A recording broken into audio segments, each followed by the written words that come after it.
The Adventure of the Blue Carbuncle. I had called upon my friend Sherlock Holmes upon the second morning after Christmas, with the intention of wishing him the compliments of the season. He was lounging upon the sofa in a purple dressing gown, a pipe rack within his reach upon the right, and a pile of crumpled morning papers, evidently newly studied, near at hand. Beside the couch was a wooden chair, and on the angle of the back hung a very sooty and disreputable hard felt hat, much the worse for wear, and cracked in several places.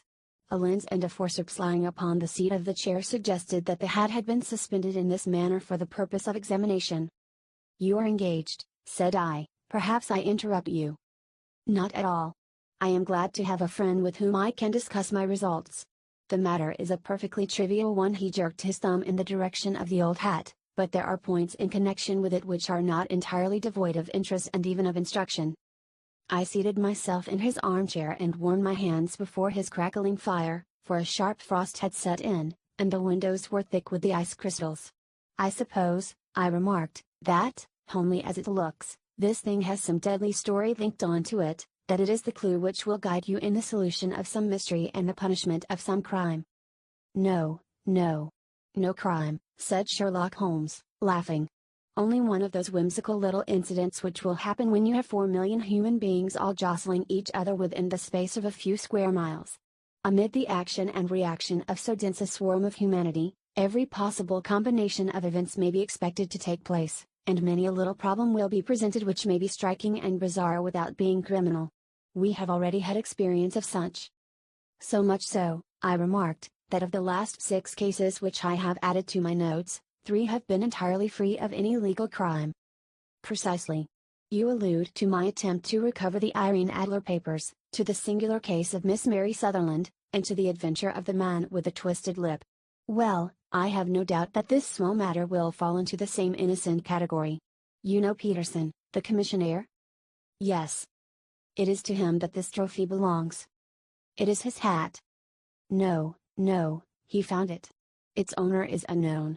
I beg that you will look upon it not as a battered billycock but as an intellectual problem. And, first, as to how it came here. It arrived upon Christmas morning, in company with a good fat goose, which is, I have no doubt, roasting at this moment in front of Peterson's fire. The facts are these: about 4 o'clock on Christmas morning, Peterson, who, as you know, is a very honest fellow, was returning from some small jollification and was making his way homeward down Tottenham Court Road. In front of him he saw, in the gaslight, a tallish man, walking with a slight stagger, and carrying a white goose slung over his shoulder. As he reached the corner of Goodge Street, a row broke out between this stranger and a little knot of roughs. One of the latter knocked off the man's hat, on which he raised his stick to defend himself and, swinging it over his head, smashed the shop window behind him. Peterson had rushed forward to protect the stranger from his assailants, but the man, shocked at having broken the window, and seeing an official-looking person in uniform rushing towards him, dropped his goose, took to his heels, and vanished amid the labyrinth of small streets which lie at the back of Tottenham Court Road. The roughs had also fled at the appearance of Peterson, so that he was left in possession of the field of battle, and also of the spoils of victory in the shape of this battered hat and a most unimpeachable Christmas goose, which surely he restored to their owner. My dear fellow, there lies the problem. It is true that for Mrs. Henry Baker was printed upon a small card which was tied to the bird's left leg, and it is also true that the initials H. B. are legible upon the lining of this hat, but as there are some thousands of Bakers, and some hundreds of Henry Bakers in this city of ours, it is not easy to restore a lost property to any one of them. What, then, did Peterson do? He brought round both hat and goose to me on Christmas morning, knowing that even the smallest problems are of interest to me. The goose we retained until this morning, when there were signs that, in spite of the slight frost, it would be well that it should be eaten without unnecessary delay. Its finder has carried it off, therefore, to fulfill the ultimate destiny of a goose, while I continue to retain the hat of the unknown gentleman who lost his Christmas dinner. Did he not advertise? No. Then, what clue could you have as to his identity? Only as much as we can deduce. From his hat? Precisely. But you are joking. What can you gather from this old battered felt? Here is my lens. You know my methods. What can you gather yourself as to the individuality of the man who has worn this article? I took the tattered object in my hands and turned it over rather ruefully. It was a very ordinary black hat of the usual round shape, hard and much the worse for wear. The lining had been of red silk, but was a good deal discolored. There was no maker's name, but, as Holmes had remarked, the initials H. B. were scrawled upon one side. It was pierced in the brim for a hat securer, but the elastic was missing. For the rest, it was cracked, exceedingly dusty, and spotted in several places, although there seemed to have been some attempt to hide the discolored patches by smearing them with ink. "I can see nothing," said I, handing it back to my friend. "On the contrary, Watson, you can see everything. You fail, however, to reason from what you see. You are too timid in drawing your inferences." "Then, pray tell me what it is that you can infer from this hat?" He picked it up and gazed at it in the peculiar introspective fashion which was characteristic of him. "It is perhaps less suggestive than it might have been," he remarked, "and yet there are a few inferences which are very distinct, and a few others which represent at least a strong balance of probability. That the man was highly intellectual is of course obvious upon the face of it, and also that he was fairly well to do within the last 3 years, although he has now fallen upon evil days. He had foresight, but has less now than formerly, pointing to a moral retrogression, which, when taken with the decline of his fortunes, seems to indicate some evil influence, probably drink, at work upon him. This may account also for the obvious fact that his wife has ceased to love him. My dear Holmes. He has, however, retained some degree of self-respect," he continued, disregarding my remonstrance. "He is a man who leads a sedentary life, goes out little, is out of training entirely, is middle-aged, has grizzled hair which he has had cut within the last few days, and which he anoints with lime cream. These are the more patent facts which are to be deduced from his hat. Also, by the way, that it is extremely improbable that he has gas laid on in his house." "You are certainly joking, Holmes." "Not in the least. Is it possible that even now, when I give you these results, you are unable to see how they are attained?" "I have no doubt that I am very stupid, but I must confess that I am unable to follow you. For example, how did you deduce that this man was intellectual?" For answer Holmes clapped the hat upon his head. It came right over the forehead and settled upon the bridge of his nose. "It is a question of cubic capacity," said he. "A man with so large a brain must have something in it." "The decline of his fortunes, then?" "This hat is 3 years old. These flat brims curled at the edge came in then. It is a hat of the very best quality. Look at the band of ribbed silk and the excellent lining. If this man could afford to buy so expensive a hat 3 years ago, and has had no hat since, then he has assuredly gone down in the world." "Well, that is clear enough, certainly. But how about the foresight and the moral retrogression?" Sherlock Holmes laughed. "Here is the foresight," said he, putting his finger upon the little disc and loop of the hat securer. "They are never sold upon hats. If this man ordered one, it is a sign of a certain amount of foresight, since he went out of his way to take this precaution against the wind. But since we see that he has broken the elastic and has not troubled to replace it, it is obvious that he has less foresight now than formerly, which is a distinct proof of a weakening nature. On the other hand, he has endeavored to conceal some of these stains upon the felt by daubing them with ink, which is a sign that he has not entirely lost his self-respect. Your reasoning is certainly plausible. The further points, that he is middle-aged, that his hair is grizzled, that it has been recently cut, and that he uses lime cream, are all to be gathered from a close examination of the lower part of the lining. The lens discloses a large number of hair ends, clean cut by the scissors of the barber. They all appear to be adhesive, and there is a distinct odor of lime cream. This dust, you will observe, is not the gritty, gray dust of the street but the fluffy brown dust of the house, showing that it has been hung up indoors most of the time, while the marks of moisture upon the inside are proof positive that the wearer perspired very freely, and could therefore, hardly be in the best of training. But his wife, you said that she had ceased to love him. This hat has not been brushed for weeks. When I see you, my dear Watson, with a week's accumulation of dust upon your hat, and when your wife allows you to go out in such a state, I shall fear that you also have been unfortunate enough to lose your wife's affection. But he might be a bachelor. Nay, he was bringing home the goose as a peace offering to his wife. Remember the card upon the bird's leg. You have an answer to everything. But how on earth do you deduce that the gas is not laid on in his house? One tallow stain, or even two, might come by chance, but when I see no less than 5, I think that there can be little doubt that the individual must be brought into frequent contact with burning tallow, walks upstairs at night probably with his hat in one hand and a guttering candle in the other. Anyhow, he never got tallow stains from a gas jet. Are you satisfied?" "Well, it is very ingenious," said I, laughing, "but since, as you said just now, there has been no crime committed, and no harm done save the loss of a goose, all this seems to be rather a waste of energy."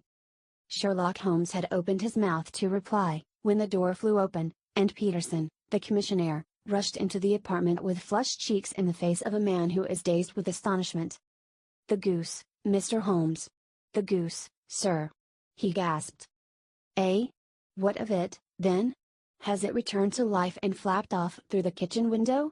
Holmes twisted himself round upon the sofa to get a fairer view of the man's excited face. "See here, sir. See what my wife found in its crop." He held out his hand and displayed upon the cinder of the palm a brilliantly scintillating blue stone, rather smaller than a bean in size, but of such purity and radiance that it twinkled like an electric point in the dark hollow of his hand. Sherlock Holmes sat up with a whistle.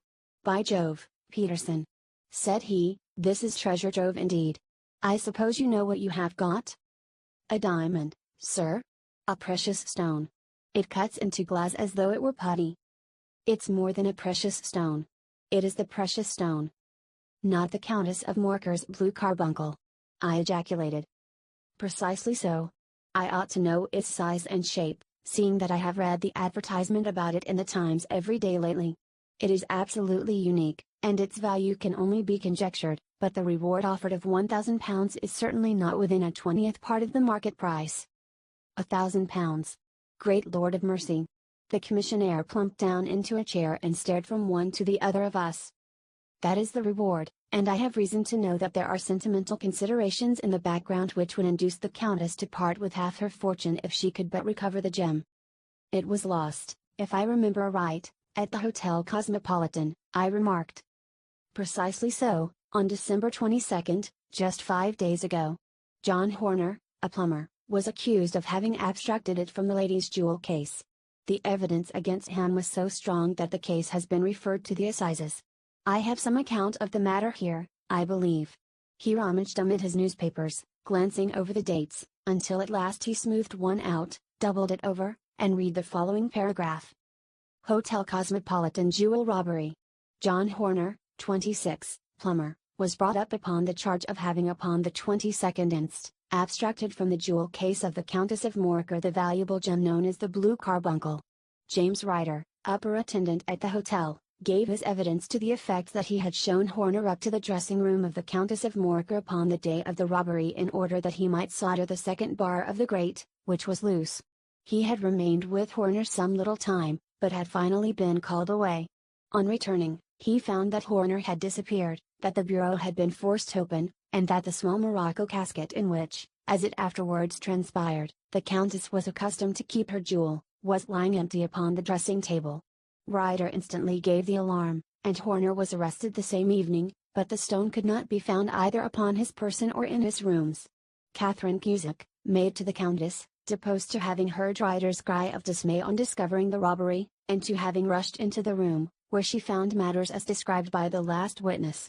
Inspector Bradstreet, B Division, gave evidence as to the arrest of Horner, who struggled frantically, and protested his innocence in the strongest terms. Evidence of a previous conviction for robbery having been given against the prisoner, the magistrate refused to deal summarily with the offense, but referred it to the assizes. Horner, who had shown signs of intense emotion during the proceedings, fainted away at the conclusion and was carried out of court. "Come. So much for the police court," said Holmes thoughtfully, tossing aside the paper. "The question for us now to solve is the sequence of events leading from a rifled jewel case at one end to the crop of a goose in Tottenham Court Road at the other. You see, Watson, our little deductions have suddenly assumed a much more important and less innocent aspect. Here is the stone came from the goose, and the goose came from Mr. Henry Baker, the gentleman with the bad hat and all the other characteristics with which I have bored you. So now we must set ourselves very seriously to finding this gentleman and ascertaining what part he has played in this little mystery. To do this, we must try the simplest means first, and these lie undoubtedly in an advertisement in all the evening papers. If this fail, I shall have recourse to other methods. What will you say? Give me a pencil and that slip of paper. Now, then, found at the corner of Goodge Street, a goose and a black felt hat. Mr. Henry Baker can have the same by applying at 6:30 this evening at 221B, Baker Street. That is clear and concise. Very. But will he see it? Well, he is sure to keep an eye on the papers, since, to a poor man, the loss was a heavy one.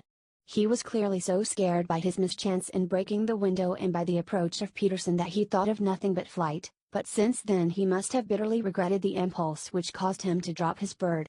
Then, again, the introduction of his name will cause him to see it, for everyone who knows him will direct his attention to it. Here you are, Peterson, run down to the advertising agency and have this put in the evening papers. In which, sir? Oh, in the Globe, Star, Pall Mall, St. James's Gazette, Evening News, Standard, Echo, and any others that occur to you. Very well, sir. And this stone? Ah, yes, I shall keep the stone. Thank you. And, I say, Peterson, just buy a goose on your way back and leave it here with me, for we must have one to give to this gentleman in place of the one which your family is now devouring. When the commissionaire had gone, Holmes took up the stone and held it against the light. It's a bonny thing, said he. Just see how it glints and sparkles. Of course it is a nucleus and focus of crime. Every good stone is. They are the devil's pet baits.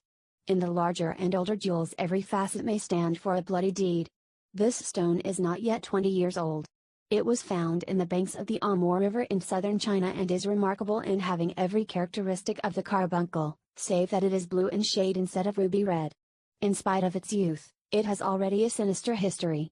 There have been 2 murders, a vitriol throwing, a suicide, and several robberies brought about for the sake of this 40-grain weight of crystallized charcoal. Who would think that so pretty a toy would be a purveyor to the gallows and the prison? I'll lock it up in my strong box now and drop a line to the Countess to say that we have it. Do you think that this man Horner is innocent? I cannot tell. Well, then, do you imagine that this other one, Henry Baker, had anything to do with the matter? It is, I think, much more likely that Henry Baker is an absolutely innocent man, who had no idea that the bird which he was carrying was of considerably more value than if it were made of solid gold.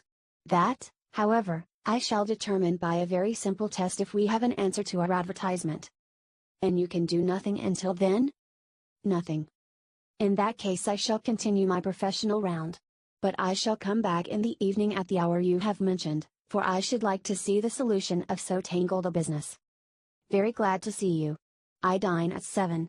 There is a woodcock, I believe. By the way, in view of recent occurrences, perhaps I ought to ask Mrs. Hudson to examine its crop. I had been delayed at a case, and it was a little after 6:30 when I found myself in Baker Street once more.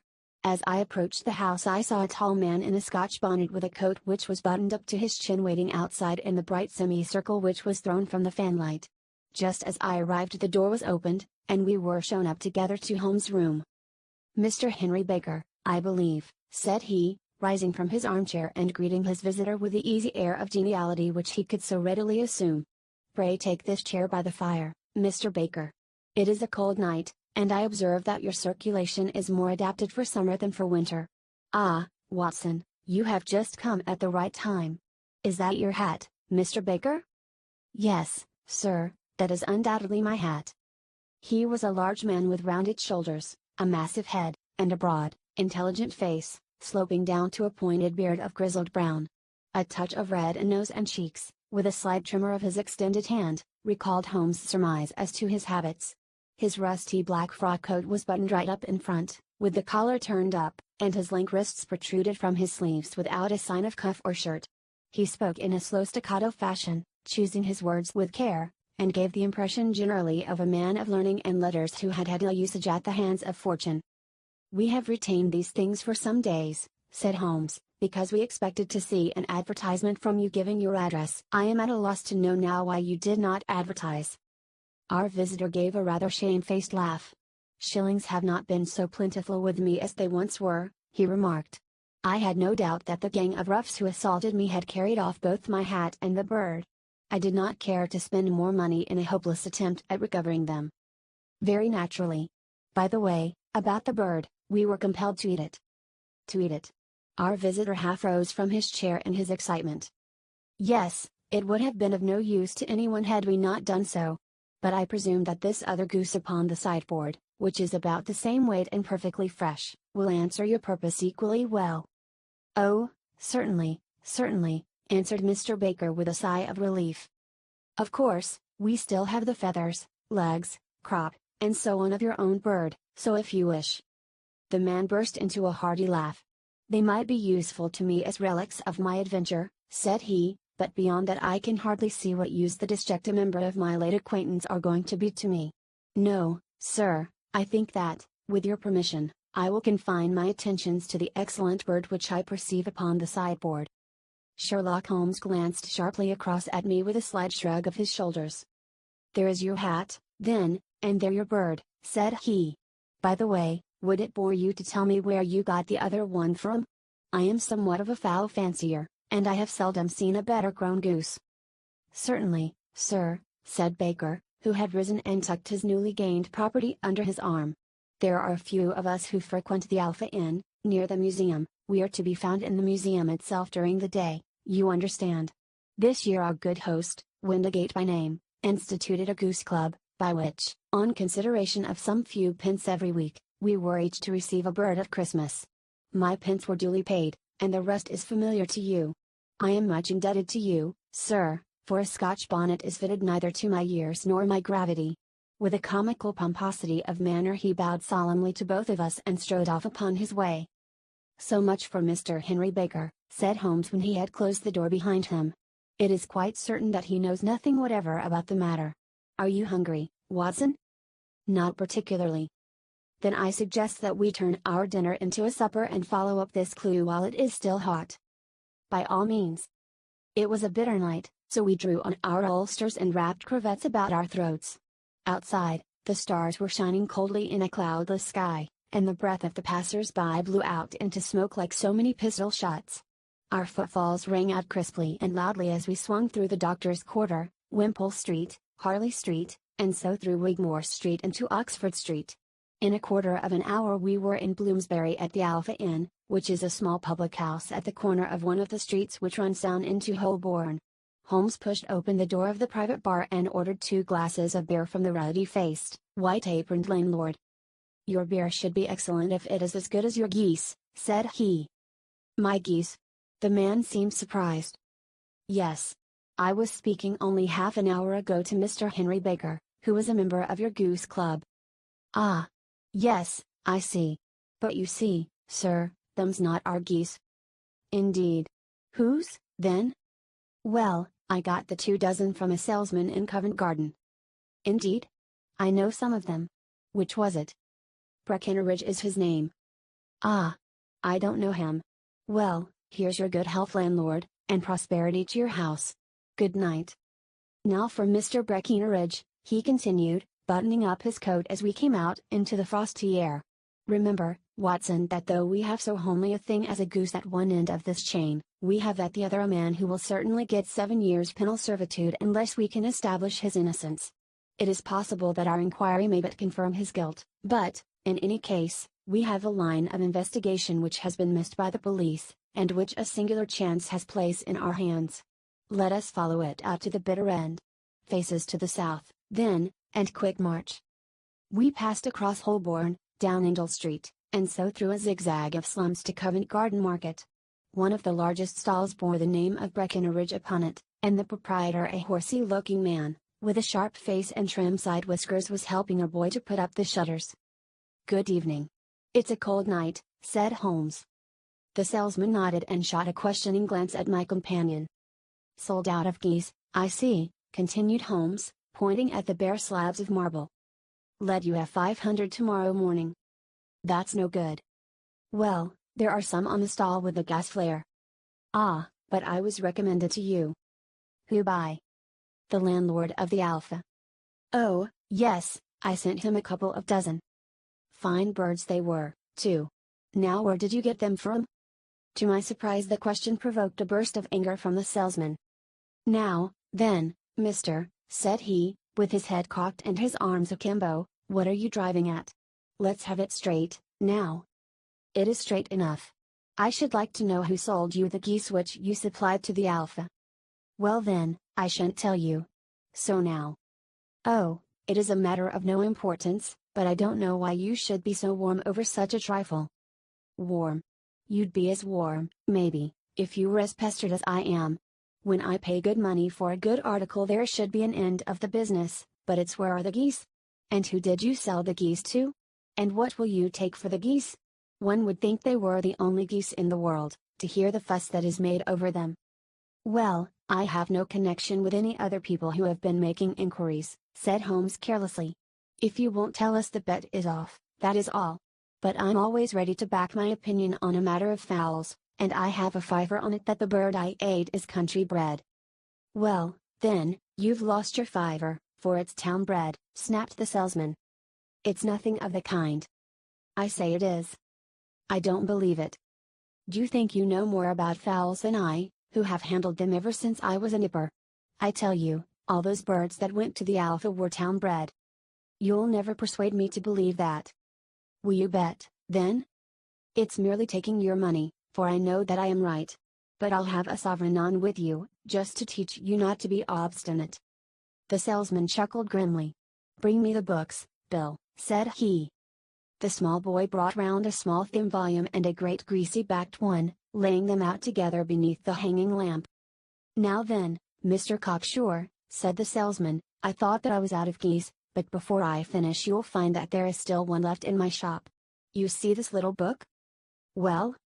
That's the list of the folk from whom I buy. Do you see? Well, then, here on this page are the country folk, and the numbers after their names are where their accounts are in the big ledger. Now, then. You see this other page in red ink? Well, that is a list of my town suppliers. Now, look at that third name. Just read it out to me. Mrs. Oakshott, 117, Brixton Road, 249, read Holmes. Quite so. Now turn that up in the ledger. Holmes turned to the page indicated. Here you are, Mrs. Oakshott, 117, Brixton Road, egg and poultry supplier. Now, then, what's the last entry? December 22nd. 24 geese at 7s. 6d. Quite so. There you are. And underneath? Sold to Mr. Windigate of the Alpha, at 12s. What have you to say now? Sherlock Holmes looked deeply chagrined. He drew a sovereign from his pocket and threw it down upon the slab, turning away with the air of a man whose disgust is too deep for words. A few yards off he stopped under a lamp-post and laughed in the hearty, noiseless fashion which was peculiar to him. When you see a man with whiskers of that cut and the pink un protruding out of his pocket, you can always draw him by a bet, said he. I dare say that if I had put £100 down in front of him, that man would not have given me such complete information as was drawn from him by the idea that he was doing me on a wager. Well, Watson, we are, I fancy, nearing the end of our quest, and the only point which remains to be determined is whether we should go on to this Mrs. Oakshott tonight, or whether we should reserve it for tomorrow. It is clear from what that surly fellow said that there are others besides ourselves who are anxious about the matter, and I should. His remarks were suddenly cut short by a loud hubbub which broke out from the stall which we had just left. Turning round we saw a little rat-faced fellow standing in the center of the circle of yellow light which was thrown by the swinging lamp, while Breckinridge, the salesman, framed in the door of his stall, was shaking his fists fiercely at the cringing figure. I've had enough of you and your geese, he shouted. I wish you were all at the devil together. If you come pestering me any more with your silly talk I'll set the dog at you. You bring Mrs. Oakshott here and I'll answer her, but what have you to do with it? Did I buy the geese off you? No, but one of them was mine all the same, whined the little man. Well, then, ask Mrs. Oakshott for it. She told me to ask you. Well, you can ask the King of Prussia, for all I care. I've had enough of it. Get out of this. He rushed fiercely forward, and the inquirer flitted away into the darkness. Ha! This may save us a visit to Brixton Road, whispered Holmes. Come with me, and we will see what is to be made of this fellow. Striding through the scattered knots of people who lounged round the flaring stalls, my companion speedily overtook the little man and touched him upon the shoulder. He sprang round, and I could see in the gaslight that every vestige of color had been driven from his face. Who are you, then? What do you want? He asked in a quavering voice. Will you excuse me, said Holmes blandly, but I could not help overhearing the questions which you put to the salesman just now. I think that I could be of assistance to you. You? Who are you? How could you know anything of the matter? My name is Sherlock Holmes. It is my business to know what other people don't know. But you can know nothing of this? Excuse me, I know everything of it. You are endeavoring to trace some geese which were sold by Mrs. Oakshott, of Brixton Road, to a salesman named Breckenridge, by him in turn to Mr. Windigate, of the Alpha, and by him to his club, of which Mr. Henry Baker is a member. Oh, sir, you are the very man whom I have longed to meet, cried the little fellow with outstretched hands and quivering fingers. I can hardly explain to you how interested I am in this matter. Sherlock Holmes hailed a four-wheeler which was passing. In that case we had better discuss it in a cozy room rather than in this windswept marketplace, said he. But pray tell me, before we go farther, who it is that I have the pleasure of assisting. The man hesitated for an instant. My name is John Robinson, he answered with a sidelong glance. No, no, the real name, said Holmes sweetly. It is always awkward doing business with an alias. A flush sprang to the white cheeks of the stranger. Well then, said he, my real name is James Ryder. Precisely so. Head attendant at the Hotel Cosmopolitan. Pray step into the cab, and I shall soon be able to tell you everything which you would wish to know. The little man stood glancing from one to the other of us with half-frightened, half-hopeful eyes, as one who is not sure whether he is on the verge of a windfall or of a catastrophe. Then he stepped into the cab, and in half an hour we were back in the sitting-room at Baker Street. Nothing had been said during our drive, but the high, thin breathing of our new companion, and the claspings and unclaspings of his hands, spoke of the nervous tension within him. Here we are, said Holmes cheerily as we filed into the room. The fire looks very seasonable in this weather. You look cold, Mr. Ryder. Pray take the basket chair. I will just put on my slippers before we settle this little matter of yours. Now, then. You want to know what became of those geese? Yes, sir. Or rather, I fancy, of that goose. It was one bird, I imagine, in which you were interested, white, with a black bar across the tail. Ryder quivered with emotion. Oh, sir, he cried, can you tell me where it went to? It came here. Here? Yes, and a most remarkable bird it proved. I don't wonder that you should take an interest in it. It laid an egg after it was dead, the bonniest, brightest little blue egg that ever was seen. I have it here in my museum. Our visitor staggered to his feet and clutched the mantelpiece with his right hand. Holmes unlocked his strong box and held up the blue carbuncle, which shone out like a star, with a cold, brilliant, many-pointed radiance. Ryder stood glaring with a drawn face, uncertain whether to claim or to disown it. The game's up, Ryder, said Holmes quietly. Hold up, man, or you'll be into the fire. Give him an arm back into his chair, Watson. He's not got blood enough to go in for felony with impunity. Give him a dash of brandy. So. Now he looks a little more human. What a shrimp it is, to be sure. For a moment he had staggered and nearly fallen, but the brandy brought a tinge of color into his cheeks, and he sat staring with frightened eyes at his accuser. I have almost every link in my hands, and all the proofs which I could possibly need, so there is little which you need tell me. Still, that little may as well be cleared up to make the case complete. You had heard, Ryder, of this blue stone of the Countess of Markers? It was Catherine Cusick who told me of it, said he in a crackling voice. I see, her ladyship's waiting maid. Well, the temptation of sudden wealth so easily acquired was too much for you, as it has been for better men before you, but you were not very scrupulous in the means you used. It seems to me, Ryder, that there is the making of a very pretty villain in you. You knew that this man Horner, the plumber, had been concerned in some such matter before, and that suspicion would rest the more readily upon him. What did you do, then? You made some small job in my lady's room, you and your confederate Cusick, and you managed that he should be the man sent for. Then, when he had left, you rifled the jewel case, raised the alarm, and had this unfortunate man arrested. You then. Ryder threw himself down suddenly upon the rug and clutched at my companion's knees. For God's sake, have mercy! He shrieked. Think of my father. Of my mother. It would break their hearts. I never went wrong before. I never will again. I swear it.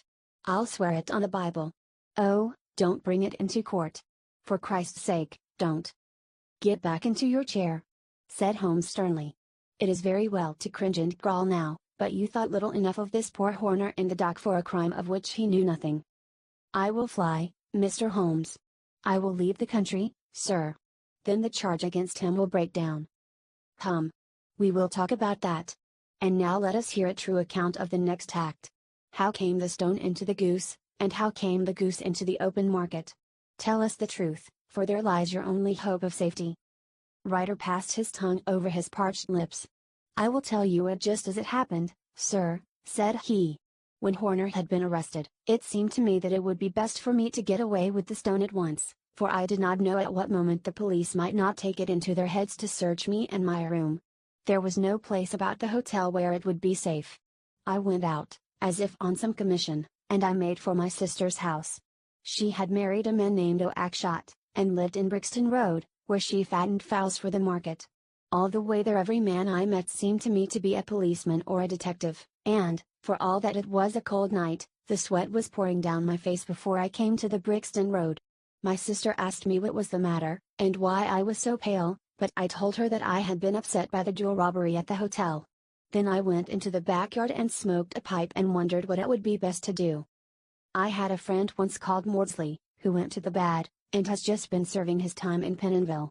One day he had met me, and fell into talk about the ways of thieves, and how they could get rid of what they stole. I knew that he would be true to me, for I knew one or two things about him, so I made up my mind to go right on to Kilburn, where he lived, and take him into my confidence. He would show me how to turn the stone into money. But how to get to him in safety? I thought of the agonies I had gone through in coming from the hotel. I might at any moment be seized and searched, and there would be the stone in my waistcoat pocket. I was leaning against the wall at the time and looking at the geese which were waddling about round my feet, and suddenly an idea came into my head which showed me how I could beat the best detective that ever lived.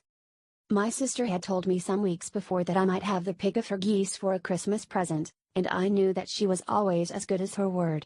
I would take my goose now, and in it I would carry my stone to Kilburn. There was a little shed in the yard, and behind this I drove one of the birds, a fine big one, white, with a barred tail. I caught it, and prying its bill open, I thrust the stone down its throat as far as my finger could reach. The bird gave a gulp, and I felt the stone pass along its gullet and down into its crop. But the creature flapped and struggled, and out came my sister to know what was the matter. As I turned to speak to her the brute broke loose and fluttered off among the others. "Whatever were you doing with that bird, Jem?" says she. "Well," said I, "you said you'd give me one for Christmas, and I was feeling which was the fattest." "Oh," says she, "we've set yours aside for you, Jem's bird, we call it. It's the big white one over yonder. There's 26 of them, which makes one for you, and one for us, and 2 dozen for the market." "Thank you, Maggie," says I, "but if it is all the same to you, I'd rather have that one I was handling just now." "The other is a good 3 pound heavier," said she, "and we fattened it expressly for you." "Never mind. I'll have the other, and I'll take it now," said I. "Oh, just as you like," said she, a little huffed. "Which is it you want, then?" "That white one with the barred tail, right in the middle of the flock." "Oh, very well. Kill it and take it with you." Well, I did what she said, Mr. Holmes, and I carried the bird all the way to Kilburn. I told my pal what I had done, for he was a man that it was easy to tell a thing like that to. He laughed until he choked, and we got a knife and opened the goose. My heart turned to water, for there was no sign of the stone, and I knew that some terrible mistake had occurred. I left the bird, rushed back to my sister's, and hurried into the backyard. There was not a bird to be seen there. "Where are they all, Maggie?" I cried. "Gone to the dealers, Jem." "Which dealers?" "Breckinridge, of Covent Garden." "But was there another with a barred tail?" I asked, "the same as the one I chose?" "Yes, Jem, there were 2 barred-tailed ones, and I could never tell them apart." "Well, then, of course I saw it all, and I ran off as hard as my feet would carry me to this man Breckinridge, but he had sold the lot at once, and not one word would he tell me as to where they had gone. You heard him yourselves tonight. Well, he has always answered me like that. My sister thinks that I am going mad.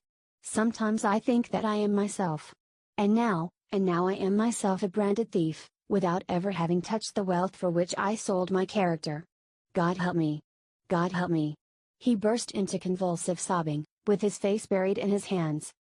There was a long silence, broken only by his heavy breathing and by the measured tapping of Sherlock Holmes' fingertips upon the edge of the table. Then my friend rose and threw open the door. "Get out!" said he. "What, sir? Oh, heaven bless you! No more words. Get out!" And no more words were needed. There was a rush, a clatter upon the stairs, the bang of a door, and the crisp rattle of running footfalls from the street. "After all, Watson," said Holmes, reaching up his hand for his clay pipe, "I am not retained by the police to supply their deficiencies.